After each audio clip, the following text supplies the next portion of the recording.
What if a romantic comedy exposed the dark side of dating, wealth, and power, while still making you laugh, cry, and question everything you believe about love? In a world obsessed with happily ever afters, one new film flips the fairy tale upside down. It's sleek, bold, funny, and deeply unsettling. A love triangle, a high-end matchmaking business, and an explosive secret. This isn't your usual rom-com, it's a confrontation with everything we ignore in modern romance. And it all begins with one woman caught between love and luxury. Meet Lucy. She's confident, driven, and emotionally guarded. She's also a luxury matchmaker in New York City, setting up the city's most powerful men with picture-perfect women. To her, love is a business deal. Compatibility is data. Romance is a transaction. And she's great at it until her personal life crashes head-on into her professional world. She finds herself torn between two men, a billionaire client who offers the fantasy life. Glamour, control, comfort, and her broke, sensitive ex, who reminds her of what passion used to feel like. But neither path is simple, because beneath the surface of diamonds and dinners, something darker is hiding. Just when you think it's another predictable rom-com, the story swerves. One of Lucy's matchmaking clients reports a traumatic experience, a date gone terribly wrong.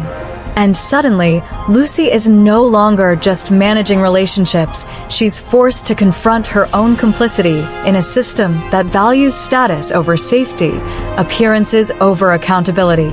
The fantasy breaks, and what's left is raw, uncomfortable, and all too real. The film doesn't flinch. It faces issues most romantic comedies avoid entirely: power dynamics, consent, and the emotional price of turning people into commodities. At the heart of the film lies the question: what do we really want in love? Security? Chemistry? Escape? The billionaire represents safety, stability, a perfect life packaged in wealth. The ex-boyfriend represents history, vulnerability, emotional chaos, and maybe real connection. Lucy is caught in a war between comfort and authenticity. Her decision isn't about choosing a man, it's about choosing a truth. And for once, a love story dares to admit, sometimes none of the options feel safe. This is where things get brutally honest. The movie starts pulling apart everything we're taught to believe about relationships. That love conquers all, that money makes life easier, that chemistry fixes everything. It shows us how modern dating isn't just about connection, it's shaped by privilege, trauma, and expectations. Lucy, for the first time, has to stop curating other people's fantasies and face her own fears. What happens when you can't tell the difference between affection and manipulation?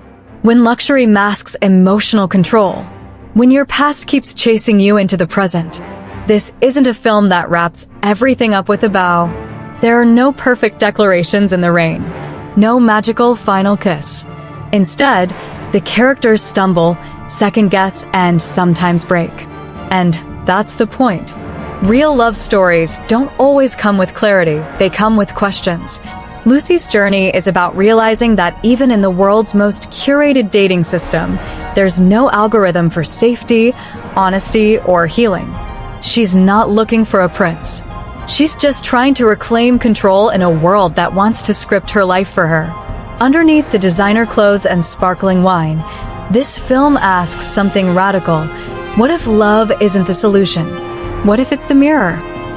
What if the way we date, match, and marry reflects how broken our values really are? The film becomes a portrait of the pressure women face to perform perfection, the subtle violence of emotional manipulation, and the courage it takes to say, I don't want this version of love. This is more than a movie. It's a statement. It's a genre shift. It's a wake-up call in the form of a glossy, sharp, romantic thriller. If you've ever been in a relationship where power felt uneven, if you've ever wondered whether love should be earned, bought, or healed, this film was made for you. And now it's your turn. What would you choose? The safe life or the uncertain heart? The fantasy or the truth? Leave your answer in the comments. Like this video if you believe rom-coms should challenge us. Share it with someone who still believes in fairy tales. And subscribe, because we're not done talking about the stories that shape us. The real love story? It's the one where we finally see ourselves.